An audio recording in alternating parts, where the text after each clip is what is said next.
G'day and welcome to the Ball Boys Fantasy Basketball Podcast. Today we are going through positional tiers and rankings, looking at all the wings. Let's go! Jordan open. Chicago with the lead. Bryant to Shaq. Not a game. We talking about practice. LeBron James with no regard for human life. Anything's possible. Back out to Allen. His three-pointer. Bang! Murray for three. Wow! Unbelievable. Making it rain in New York. We the North are now we the champions. Not the destination, it's the journey. Mamba out. G'day and welcome to the Ball Boys Fantasy Basketball Podcast, brought to you by Hoopball. My name is Mitchell Casey, and you can find me on Twitter at BallBoysNBA, and you can also follow us on Instagram at Ball Boys Fantasy Basketball. Check us out over there. The Instagram page is pretty fresh and just getting started, so go and support us by giving us a follow. And as always, I'm joined with my good friend Callum Mack. How we doing? The fantasy expert. That's it. The fantasy guru. The guru. But I am also an expert. All right, I'll remember the proper title next time. Apologies. All right, we are getting into more positional tiers and rankings. We're going through the forwards/wings today. So, like we said on the last podcast, the guard tiers and rankings, if you haven't checked it out, please head over onto our YouTube channel or onto our podcast channel as well. Check that one out. We're talking forwards today. Anything before we get stuck into the forwards to talk about these guys here, Cal? Now let's rip into it. Let's go. Let's go to it. We've got tier one player, Giannis Antetokounmpo. I think he is a top 5 player in head-to-head category leagues. Again, yes, these are category league rankings and projections. This is head-to-head league focused. Giannis would be further back in a roto league. He would be exactly this spot in a points league. But for the sake of this rankings and list, this is 9 category head-to-head leagues. But Giannis on his own, anyone you could throw in there to contend with him there, Cal? Look, I probably could say Kevin Durant could be up there, but it's the durability. That's the only thing that would be the question mark. I'm sure he's going to come up soon. But yes. Giannis is... He's the clear pick of the two of them. And Giannis, you are forced to do the punt free throw, but it's a pretty easy build, as we've kind of demonstrated. Yes, it is an easy... Well, I won't say it's an easy build, but it's a clear build. You know exactly what you're looking for. But, you know, and if you want an example of that, check out our first mock draft on the channel as well. But yeah, look, Giannis, he's reliable. He's the 2-time MVP, the Greek freak. He gets points, rebounds, good assist and steals, blocks, field goal percentage is massive. So there's lots of categories he provides a big boost in. Obviously, the free throws is horrible. You're punting that category. He's somewhat durable. And I think there is a clear gap between him and Kevin Durant, which is why I've got him a bit further back. Kevin Durant's also got those question marks where he didn't play a whole lot of games with James Harden and Kyrie, where all 3 of them were together. At most parts of the season, 1 or 2 of them were injured. So for that reason, I've slotted him back into the next tier. So let's get on to the next tier, tier 2. We've got Kevin Durant, Jason Tatum, and Paul George. I put them all in the same tier. I was tempted to put Durant in his own tier because I think he's clearly ahead of those other guys. But I think just with durability concerns, he falls back to these guys. I think you might have him a fair bit higher than these guys. Am I right in assuming that? I would happily take him a bit ahead of both of those guys. I kind of consider Tatum and Paul George more as second rounder. Kevin Durant, I think, at this point, is a clear first rounder. I would say that I'd definitely consider Tatum a first rounder. I think he is someone who's going to score you a lot of points. He finished the season really strong last year. No Kemba. How do you build around Tatum? He is a tough one. I'll give you that. I think if you pair him with Paul George or Bradley Beal, which are the guys who are around the end of that first round draft, you just go with a punt field goal percentage build and just do it that way. I think, from a forward position to get you those assists is really valuable. So, and he gives you good free throw percentage, good steals. So I think that's the way you go, but you don't necessarily have to. It's not one of those ones that you get locked in. But, all these guys, except for maybe Paul George, who's pretty clear punt field goal percentage, him and Durant are pretty similar in terms of like their statistical profile. They're pretty good across the board. Durant probably gives you more blocks, is probably the only other thing. Yeah, I think that's fair enough. And the free throws are pretty good. He shot about 87%, 5 attempts. That definitely helps. The turnovers are pretty competitive for someone. If you're going to get him in the first round, only 2.7 is pretty damn good. Obviously, be the late first round, but I'm picking up what you're putting down. I do like Paul George as well, especially this season with Kawhi out. He's going to be the number one option. That Clippers team is still pretty good. Like, just remember that they still made the conference finals when Kawhi went down. They won a couple games. And they put up a good fight with Paul George as the number one option in the conference finals. He will. I think he's going to average upwards of 26, 27. Could be close to 30 points a game. I think about 28 is where he'd sell. A downfall of Paul George is his steals really dropped after last season. Yeah, which was so weird. That was a bit of a surprise. Yeah. I guess the stats are in the favor of it. It's probably going to go back up a bit because 1.1. He's always been close to 2 steals a game, so that is a bit of a surprise. Yeah. You could say last season was a small sample size, being 54 games. I would expect that to come back up. Yeah, I think that's his floor in terms of his steals. He's going to get you at least a steal a game. I wouldn't be very shocked at all if he was a steal and a half. I think I'd probably predict him to be closer to that than 1 steal a game. I think he will get that back up there as well. But I think, look, Kevin Durant, I think, is a better per game than these guys pretty comfortably. But if you are taking into account the risks and things like that, that's just where I just bring them a bit closer to these other dudes.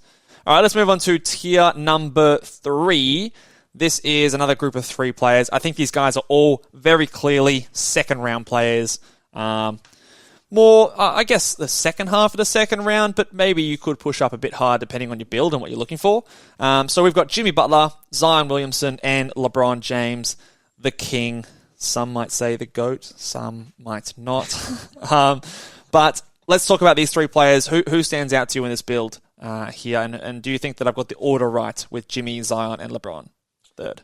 I think all these guys, it depends on your build, and they're all about that same level. So I'm totally happy with this tier. Yep. Jimmy is amazing in a punt threes. He can be really good in punt points as well. So you can get him on the spin in the late round. He can work out pretty well in a few builds. Zion, obviously, you punt free throws. You have to punt free throws, I think, with him. That his usage is going to be so high. And then you have LeBron James. I feel like people are sleeping on just how good his assists can be at 7.5 assists a game. I understand Westbrook may hurt him a little bit, but he's still going to put up 25, 7, and 7. Like he always has. He's gotten better at threes. He will be competitive there.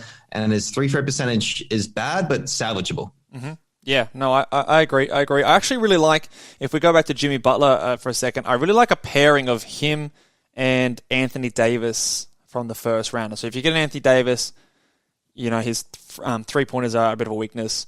He's also one of the lowest point scorers in the first round. And then if you pair him with the Jimmy Butler, you've got excellent field goal and free throw percentages. You've got great steals. You've got great blocks. You've got decent rebounds and assists. Obviously, you don't have the threes, and the points are a little bit down. So if you wanted to, you can go into a punt. You can try and get someone with high points in the third round as well. But I think that's a really good start and a good pairing if you're looking at a 1-2 punch, sort of more towards the back end of the first, midway through the second as well there. Look, Zion, I think, is just your perfect free throw percentage punt guy. I think, like in the mock draft, if I got Giannis and then I get Zion in the second round, I just don't think you can ask for a better start to a draft than that. I think that's just so perfect because you just get those huge points, huge field goal percentage. Like from that point on, you can take so many more poor field goal percentage guys. Your field goal percentage is still going to be so rock solid. And going from there, if you miss out on Zion, then I think LeBron is the next guy in that free throw percentage punt build. So end of the second round, start of the third round, I'm very happy taking LeBron there. But I would clearly be going Zion ahead of LeBron in that build. Would you be the same? Definitely in a punt free throw percentage. Yeah. But LeBron still is great. And then, look, you could even throw Rudy Gobert in the discussion potentially. Yeah. But I think these guys are the points. It's a lot more valuable. Yeah, the points and assists are going to be there. And I think we are going to see a bit more point Zion this year. So I think those assists are going to come up to what we have seen in the past. Let's move on to tier number 4. Again, this is probably, we're looking at the third round here. So between picks 25 and 35 would be my rankings here. I have seen some of these guys even a little bit higher, especially the name at the end of the list here. Let's go through them. Jaylen Brown, OG Anunoby, and Michael Porter Jr. I want to first talk about Michael Porter Jr. because I've seen a lot of other fantasy analysts get very, very excited about MPJ. I can see the appeal. Look, he's stupidly efficient from the field, gets you the high points, good threes, still on a block. Rebounds are pretty solid. He's excellent in a punt assist build. I am worried with a bit of regression in terms of that field goal percentage, though. I don't know if he can keep it up this year, and if he just slips a little bit in that category, it drops him way down the rankings. So for that reason, I've got him behind those other two guys. What are your thoughts on MPJ? I think he fits the punt assist build. If you get him, you have to. He only just averaged 1 assist per game last season, and he struggled to get there, which is amazing. It's hard to do with that many minutes, that many shots as well. He's put up 13. Field goal attempts a game. Yeah. But I want to talk about OG. I think you have OG too high. I'll be honest. Really? I had him on my team last season. He always gets kind of a little bit nagging injuries, and that team is deep on the wing now. They got Garrett Trent Jr. They've got the rookie and Scotty Barnes, Pascal Siakam. Maybe Pascal's in the trade market, I guess. But let's also remember Pascal's going to be injured to start the season, so he's missing a fair chunk of the season with a labrum tear in his shoulder. So we do have to shout that one out as well. So he's going to miss. He's got a similar timeline, I think, to Clay, maybe coming back a little bit before Clay. So I think that's lots of opportunity for OG. If we remember to the end of last season, OG started to get a lot more responsibility shooting the ball and putting up shots towards the end of the year. And he's always been someone who's been elite at steals and not elite, but good in terms of blocks from the wing position. So I just think he's very solid and underrated. Look, you don't have to reach for this point to get him. I think, let me just check his ranking on Yahoo. I think it's something He is elite in steals. He gets the blocks as well. Even the 3-point is quite good. 2.4 threes a game. Yeah. I think he's going to take another step up this year. He's still really young. And I just think that he's going to be more involved in the offense. So he's ranked 64th on Yahoo. So obviously this ranking, I've got him as like 30 spots at least higher than where he's being drafted on Yahoo at least. I think he did go in the third round in our mock draft. I think towards the end of the third round, which I think is fine. I'm very happy to take him there. He maybe is a punt points guy, but even then, I think he could get close to 20 points per game this year. Where would you be comfortable drafting him? I was thinking more the 50 kind of range personally. Okay. I mean, he doesn't hurt you in anything, but he also doesn't scream at you either. If you do a punt points, then yeah, I guess it makes more sense. But even then, he's still only putting up 2 assists a game, and I still wouldn't expect that to really go up much, even if he does take a step forward. Yeah, I mean, Lowry's not there. Maybe he gets up to 3 assists per game. I don't know. I really just like OG Anunoby in terms of a player. I think he's shown a lot of skill, and I think he's got more to show. So a little bit of forward projection going on there, but I do like OG. Maybe you could flip him and Michael Porter Jr. at this point. I wouldn't be too upset with that. They're all pretty close to me, depending on if you need those elite steals or not. Let's move on to tier number 5. And if you want to talk about boring players, I think this tier is full of them. We've got a few different guys in here. We've got Chris Middleton, Brandon Ingram, Toby Harris, and Mikal Bridges. And I'm picking this as sort of like the 4th round, 40 to 50 kind of range. Who stands out to you in this tier here, Cal? I'm actually quite like Tobias Harris. I think there's a trade that's going to happen soon. Maybe he's going to become the number 2 option. Potentially, the trade really will entail. He shot really well last season. Like with Doc Rivers, he was amazing with Doc Rivers. He likes Doc as a coach, hey? He really does. He was like the Mr. 50, 40, 90 with Doc Rivers at the Clippers. And now he had another amazing season where he was almost 50, 40, 90 again, while getting about 20 points per game, 51% from the field. Really good on turnovers, only 1.7.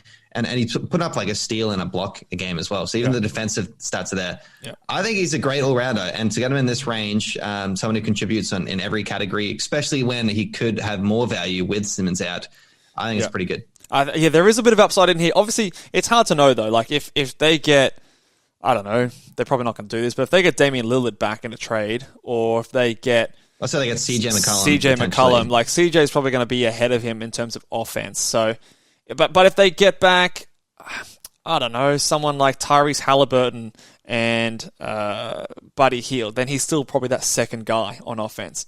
So it's hard to project that sort of thing. So he sort of slots in here. He's a bit of a boring player. Nothing's going to jump out to you amazing, but like you said, he's going to contribute in every single area, which is similar to a lot of these guys. Brandon Ingram and Chris Middleton are pretty much the same here. Mikal Bridges, I was close to leaving off this tier, but just super efficient. Again, huge boost to both percentages, good steals, but again, probably another punt points guy. Good threes. He might take us another step forward. He is a younger player, but just not very exciting. I do see a lot of players take him, or a lot of people taking him even sometimes higher than this. This is as high as I would probably go. Like I said, I'd nearly push him down to the next tier, but I do think he separates himself from the next guys just with risk and injury things going on as well. Yeah, I think that 54% he shot from the field is pretty crazy considering he got 2 3-pointers a game. Yeah. I think that is to some degree, look, he played every game this season as well, 72 games in the season, so his overall value was huge. I wouldn't expect that to happen again. Same with Chris Paul. He played almost the same amount of games, and I'm guaranteed Chris Paul helped him a fair bit. So if Chris Paul goes down, you would expect his field goal definitely to drop. I think they kind of go hand in hand with each other. And then again, look, 13 points, 4 rebounds, 2 assists. They don't really stare at, they don't really scream at you. No, they don't. For someone in the 50s. So. Yeah. It like the numbers don't jump out the page, but like it is those efficiency numbers, the defensive numbers, stealing a block per game and those threes there. It's a unique combination. And if you care about turnovers, obviously 0.8 turnovers is really good, but I'm not someone who really gives a shit. So, if you're a punt points assists build, he jumps up tremendously in value, but probably a little bit of a separation between him and those other 3 players on this list. Let's go on to tier 6. So these guys, I would definitely be outside of the top 50, more towards the 60 mark here. We've got DeMar DeRozan, Gordon Hayward, and Jonathan Isaac. I want to talk DeMar DeRozan. Obviously, new team. He's on the Chicago Bulls. I actually think that we're going to see a fair bit of hurt to DeMar DeRozan's game. I think coming over to this team, he's the 3rd in line in terms of scoring. Would you agree with that? He's behind Vucevic and Levine in the pecking order. You could slot him. I think him and Vuce could be on that same level, like a 2A, 2B, depending on game to game. But I think Zach definitely is number 1. Yep. So, I mean, regardless, he is going to take a step back because he was the number 1 option at the Spurs. Yeah. He's going to digress. I would expect the 3-throw percentage to come down. Sorry, the actual list of attempts per game to come down, which is why he was so valuable. That's his best category outside of also assists, which I think should also come down as well, which would really bring it down. I think he only really fits a punt 3-point build at this point in time. He could even fit the punt steals as well because he's always been pretty bad on that end too. Yeah, if we go back to that pairing that I had before with Jimmy and AD, like he might fit a build like that, okay, because you're looking after both percentages and that type of build. But like I said, because of the fact that he's going to go from a first player to maybe a 3rd player in terms of pecking order, because he's one of those rare players that is boosted, he's good in both categories, field goal percentage and free throw. When he loses attempts in both free throws and field goal percentage, not only does that decrease, like that's just a huge hit in terms of those percentage categories coming down, not to mention the points coming down, not to mention the assists coming down. So there's like 4 categories that have the potential of dropping. And when he's not a huge threes guy, not a huge steals guy, rebounds aren't massive either. That's a lot of his value gone. And the more I'm talking about it right now, the more I think he should probably go down further in the list. But he is still a good player, so he should still be able to get some kind of good points and assists at some point. But we shall see. What about Jonathan Isaac? Obviously, coming back from an injury, might not be ready to start the season, but I don't think he'll miss too much time. On a per-game ranking, he might be higher than this, but obviously you've got a bit of a risk with his injury history. Do you think that I've got him too high here? Or I just hate this round, this tier right here. I don't like a lot of it, to be honest, but I couldn't put them further back because I don't like a lot of the players after this either. I could probably put Jonathan Isaac in the tier afterwards just because, just with the Magic, they're not going to rush anything. They're definitely not going to rush him back. I can see some rests, which can really annoy you as a fantasy owner. Yeah. I think that's inevitable, but he's going to have some good games. He's one of those guys who put up like kind of 2 3-pointers, high steals and blocks, which is very rare. But I would be hesitant just because the rest factor. Yeah, look, I from this point on in the draft, I think from Mikal Bridges down, there's a lot of forwards that I really don't like, and I think there's a lot of question marks. Even like Gordon Hayward in this tier, injury concerns. Always injured every year. Every year. We have to take into consideration, and they're deeper over in Charlotte now as well. They brought along Kelly Oubre Jr., Bridges is still there. You've still got PJ Washington, all these other guys. They've drafted a good rookie at that position as well. So I just don't like this tier, really. I really don't like this. And I think there's another big drop-off into the next tier as well, where there's a few other guys that, have a lot of deficiencies. So let's move on to that tier now. Tier number 7. We are looking at, again, probably a bit further back, 70, 80 kind of range. Probably more 80 than 70, in my opinion.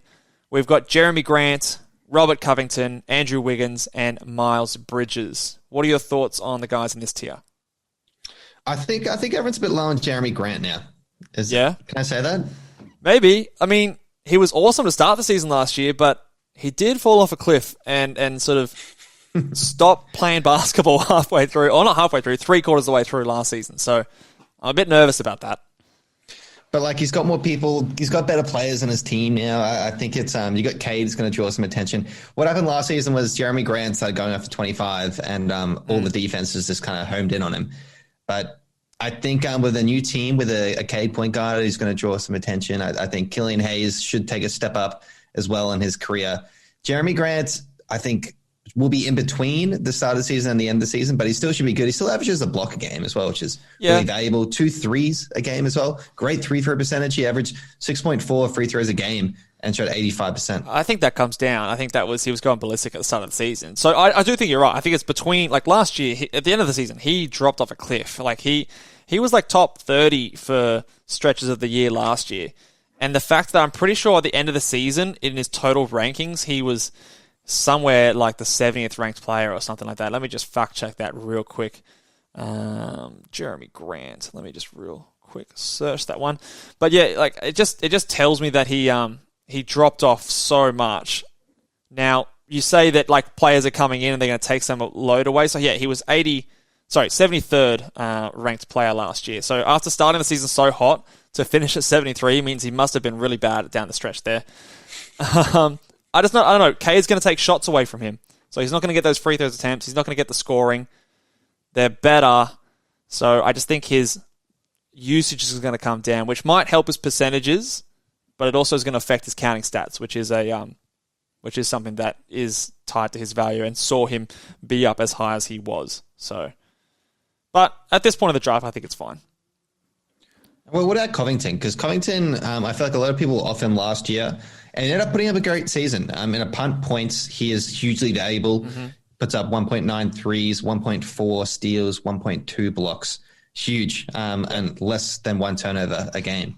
Yeah, no, he's massive. He's like the Draymond Green, but threes instead of assists almost, and maybe fewer rebounds. But yeah, usually underappreciated. He started the last season woeful from the field. Like his field goal percentage was terrible. It never really got to awesome, but it was like sub 30%, I think, at some point last year. So yeah, he got it up to 40%. It was 40.1% field goal is what he got up to. Yeah, and he was well below that start of the season. So he did improve as the season went on, and last year he was new to this Portland Trailblazer team. He was a bust candidate for me last year, actually, if I remember correctly.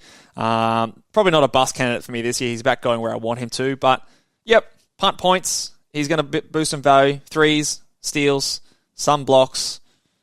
That's about what you're going to get from him. Decent rebounds, but I think he is what he is at this point, really. We all sort of know what we're going to get with Covington. Bridges and Wiggins, points. Wiggins, you're going to get a block per game, which is something that I should highlight. He is a wing player that can get you a block per game, which can be valuable. But obviously there are other deficiencies in his game, namely the free throw percentage and 3-pointers.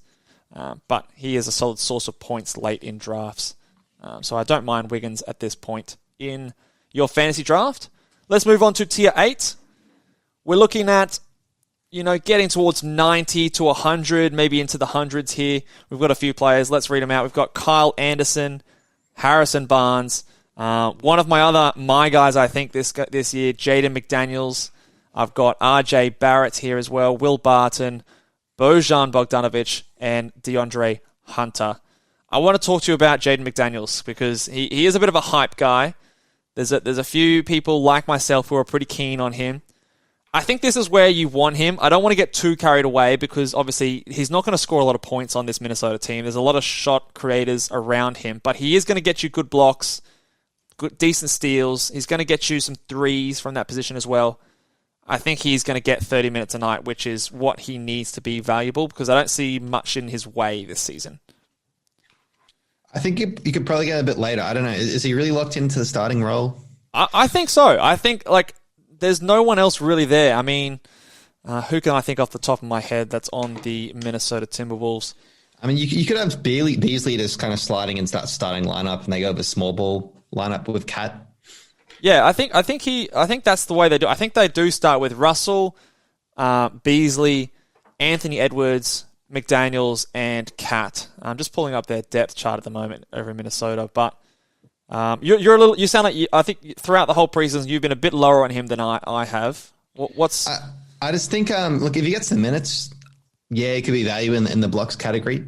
Yeah. But I still don't think he gives you a whole lot else. So I wouldn't be taking him inside the 100 personally, just because I guess there's a bit of upside. But if he does start to really show things, it's not going to be incredible value. Yeah. I think there's other players you could sleep on in this tier. I actually really like RJ Barrett. I think out of these guys, he screams, I'm reliable. I can put up 18 points a game. I can contribute. Yeah.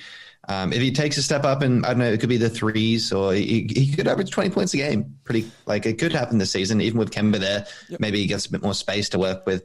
I'm not too sure. But RJ Barrett, out of these guys, I think let the league in minutes. He's got to be out there. He's going to he's going to be Mr. Reliable. Yeah. No, I think fair enough. I think he is the highest upside, guys. I'm probably less confident that he gets there because the steals and blocks aren't there. There are a few guys coming in, but in terms of pure how high could he go, he probably is the highest player in this list in terms of upside. I'm just a bit more confident with the road and pathway to improvement that Jaden McDaniels shows, and the blocks threes combination is quite unique, which is something to be said. You've also got guys like Kyle Anderson, Harrison Barnes, which are just reliable. I think they are what they are. Kyle Anderson did all his things in 28 minutes a night last year, so I don't think that comes down. I think it's probably about the same. So he is a pretty unique guy there that gives you a bit of everything without hurting you anywhere really as well. Let's keep moving right along. Tier number 9, we're looking at starting to get toward the late round flyers. These probably guys should all get drafted at some point, maybe if you're not keen on some of the others as well, but should all be 12-team rosterable. Let's go through Sadiq Bey, Patrick Williams, a couple of Joes and Joe Ingles and Joe Harris, Dorian Finney-Smith, Keldon Johnson, and Kelly Oubre Jr. Bit of a yuck list here. I do like a couple of the young guys at the top of the list in Sadiq Bey and Patrick Williams with a bit of fun upside, but statistically in their profiles, they don't project the best fantasy players. But a bit of a boring section in the list here. Cal, what are your thoughts on these guys?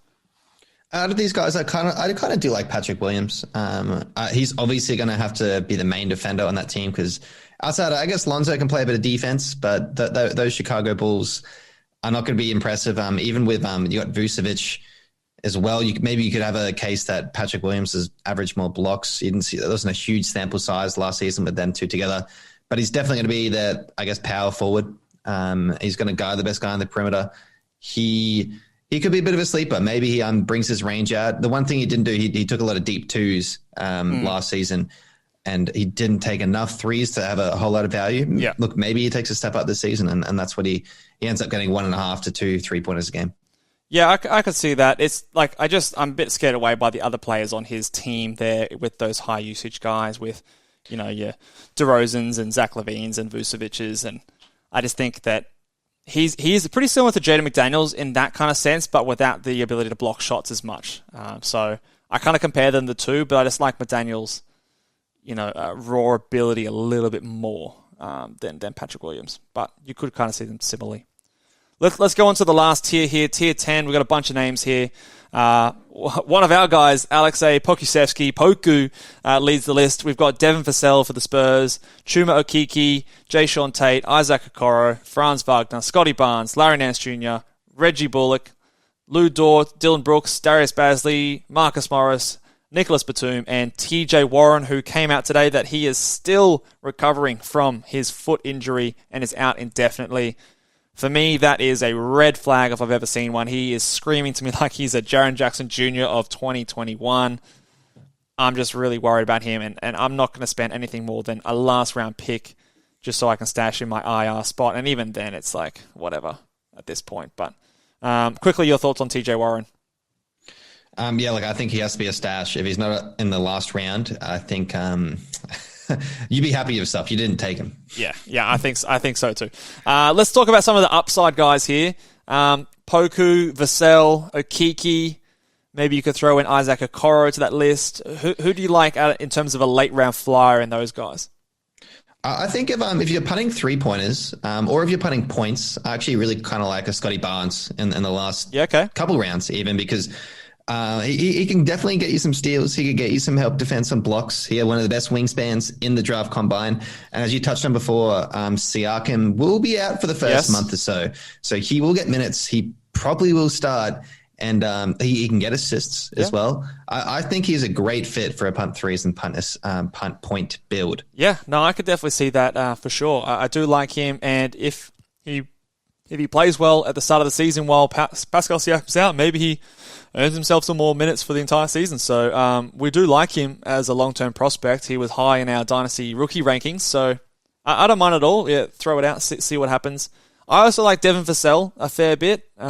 We saw Keldon Johnson step up last year for the Spurs as a second-round player. They don't normally play their rookies, so he didn't play a lot last year, but he's got some good steals, good threes. Percentages are decent as well. So there's a big hole over there in San Antonio. It wouldn't surprise me if he is starting, so I'm watching that rotation battle very closely. If Keldon Johnson starts at the 4 and maybe Vassell starts at the 3, we could see him have some good value. And Chuma Okeke, he was someone who did well at the end of last year after the trade, but with Franz Wagner coming over and Isaac coming back as well, I don't know how much upside he does have, but he could be someone that gets you some good defensive stats and rebounds and stuff like that in the draft. So is worth a flyer in my opinion.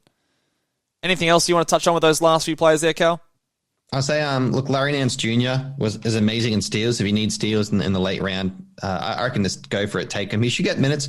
He could even steal the starting role. I feel like at this point they're still going to go the 3 guards and Damian Lillard, CJ, and Norm Powell. Yeah. And then Covington with Nurkic is probably just to round out the starting 5. But there is a world I can imagine where maybe at some point they decide that they want more size and they bring Norm Powell to the bench and probably start Larry Nance Jr. That could happen, maybe on a night-to-night basis too. So keep an eye out for him. He's someone that doesn't need a lot of minutes to put up good value as well. I think he can put up good steals in limited minutes. So, no, I do like that as well, especially if you are punting threes there also. All right, well, that'll do it for us today, guys. If you are watching along on YouTube, please make sure you are subscribed. We are getting very close to 1,000 subscribers, and maybe by the time this video is out, we've hit there. And if so, thank you very much. But let's keep getting it up higher. Hit the thumbs up button. If you're listening along on Apple Podcasts, make sure you give us a 5-star rating or give us any rating you like. Just let us know what you think of the podcast and if we're helping you in your league. Any questions, disagree, let us know in the comments, and we'll see you guys next time. Laters.